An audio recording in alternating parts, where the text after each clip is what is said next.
Indian TV news, देश का तेजी से बढ़ता न्यूज नेटवर्क। नमस्कार, आप देख रहे हैं इंडियन टीवी न्यूज। आइए आपको ले चलते हैं आज की बड़ी खबर पर।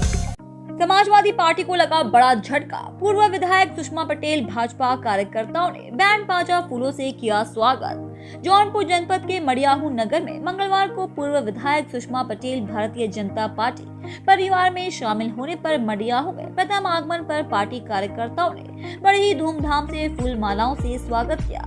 मड़ियाहू पहुंचने पर पूर्व विधायक सुषमा पटेल ने सर्वप्रथम महात्मा गांधी की मूर्ति पर माल्या अर्पण किया। बताते चले कि पूर्व विधायक सुषमा पटेल भाजपा की सदस्यता ग्रहण करने के बाद मड़ियाहू नगर के प्रथम आगमन पर श्री राम जानकी मंदिर परिसर में पूजा अर्चना की तथा पार्टी कार्यकर्ताओं ने पुष्प गुच्छ तथा मिठाई खिलाकर स्वागत किया।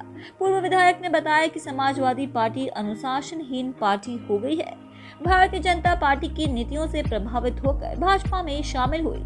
उक्त अवसर पर डॉक्टर माता प्रसाद, भैया राम पटेल, राकेश कुमार गुप्ता, अरविंद चौरसिया, बबलू सोनकर, शेरू मौर्य, रवि मौर्य, अनिल कुमार गुप्ता, मनोज चौरसिया, रामचंद्र जायसवाल, रमा शंकर चौरसिया, बनवारी सेठ, मोहनलाल चौरसिया, कमला साहू, बबलू मोदनवाल, सत्यनारायण सेठ, संजय जायसवाल, डॉक्टर विजेंद्र श्रीवास्तव, चंदन केसरी पत्रकार, शमीम अहमद पत्रकार, राहुल गुप्ता पत्रकार, मुकेश मोदनवाल पत्रकार, शादाब अंसारी पत्रकार सहित तमाम लोग मौजूद रहे।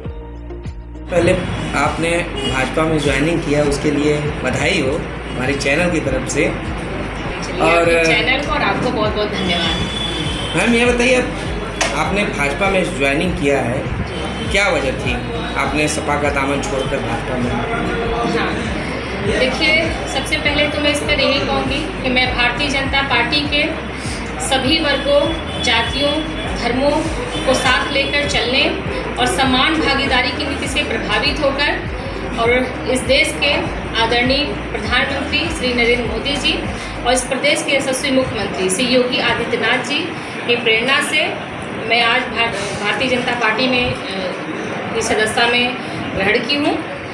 और रही बात समाजवादी पार्टी छोड़ने की, तो मैं आपको बता दूं कि समाजवादी पार्टी में कोई अनुशासन नहीं है। समाजवादी पार्टी अनुशासनहीन पार्टी हो गई है और समाजवादी पार्टी में इतना भयंकर गुटबाजी है कि वहाँ के नेता आपस में ही एक दूसरे से लड़ते रहते हैं। वो केवल अपना हित देखते हैं, पार्टी का हित नहीं देखते। आपने देखा होगा कि स्थानीय जो भी नेता है पार्टी के, हर चुनाव में जो चुनाव में पार्टी का प्रत्याशी होगा उसको हराने का काम करते हैं, चाहे लोकसभा का चुनाव हो, चाहे विधानसभा का चुनाव रहा हो, चाहे नगर पंचायत का चुनाव रहा हो। इस पार्टी में कोई अनुशासन नहीं है। और रही बात सम्मान की, तो उस पार्टी में न महिलाओं का सम्मान है, न ओबीसी का सम्मान है और न ही दलित समाज का सम्मान है। अगर महिलाओं का सम्मान नहीं तो आपको टिकट कैसे दिया गया? टिकट मुझे इसलिए दिया गया कि महिला के तौर पे नहीं दिया गया।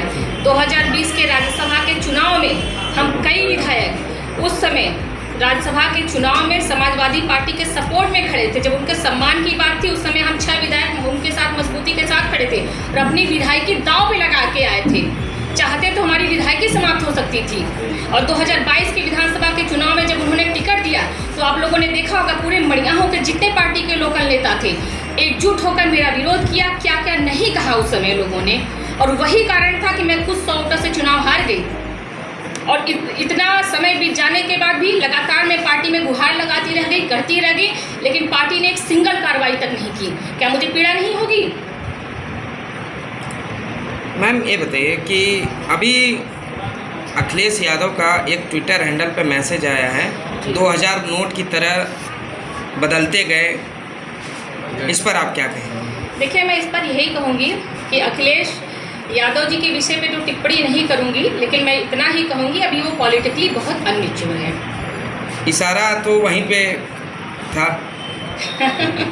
तो मैम आप देखिए, राजनीति में ऐसी वक्तव्य देना एक बहुत ही अपरिपक्वता की तरफ ले जाता है। तो ऐसे वक्तव्य तो देना ही नहीं चाहिए, खासकर बड़े नेताओं को ऐसे भाषा बोलने से बचना चाहिए। मैम भाजपा में आपने ज्वाइनिंग किया है, कितना असर 2024 के लोकसभा चुनाव में होगा? देखिए, जहाँ तक मेरी ज्वाइनिंग की बात है तो पार्टी जो भी आदेश निर्देश देगी मैं पूरी ईमानदारी और निष्ठा के साथ काम करूँगी। और रही बात 2024 के चुनाव की, तो लगातार जब से एनडीए की सरकार सत्ता में है, लगातार इस देश के विकास के लिए, इस देश के हित के लिए काम कर रही है।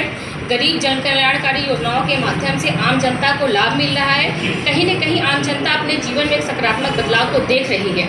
यही सब कारण है कि लगातार निरंतर भारतीय जनता पार्टी के प्रति लोगों का जुड़ाव बढ़ रहा है, लोगों की लोकप्रियता उसके प्रति बढ़ रही है और हम सभी को उम्मीद है कि आने वाले समय में 2024 के लोकसभा के चुनाव में एनडीए की सरकार को बहुमत से आएगी और 2019 से बड़ा जनादेश भारतीय जनता पार्टी को मिलेगा। मैडम, समाजवादी पार्टी के कार्यकर्ता अभी तक आपका सपोर्ट कर रहे थे, इस पर आप क्या कहेंगे?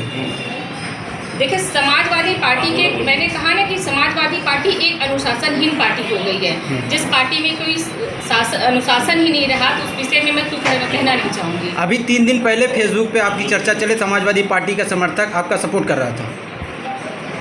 देखिए, समर्थक, जहाँ तक की बात है कि समर्थक जो भी है, मैं हर वर्गों को, सभी को साथ लेकर चलूँगी। कोई समर्थक की बात नहीं है, समर्थक जहाँ है वो मेरा उसका सम्मान रहेगा। मैम, क्या संदेश देना चाहेंगी भाजपा में ज्वाइनिंग करने के बाद? जनता को क्या संदेश देंगे? मैं जनता को, देखिए संदेश क्या, बस यही मेरा अनुरोध है कि मड़ियाहू की सम्मानित नगर की जनता अपना आशीर्वाद, सहयोग बनाए रखे। उनके लिए जो भी हो सकेगा हम सभी लोग पूरी ईमानदारी के साथ काम करेंगे। उनके सुख दुख में, उनके परेशानी में खड़े रहने का काम करेंगे। धन्यवाद। इसी तरह देश दुनिया की हर खबर को जानने के लिए देखते रहिए इंडियन टीवी न्यूज। हमारे चैनल को सब्सक्राइब कीजिए और हमारे इस वीडियो को शेयर जरूर कीजिए। धन्यवाद। फिर मिलते हैं अगली खबर के साथ। इंडियन टीवी न्यूज, देश का तेजी से बढ़ता न्यूज नेटवर्क।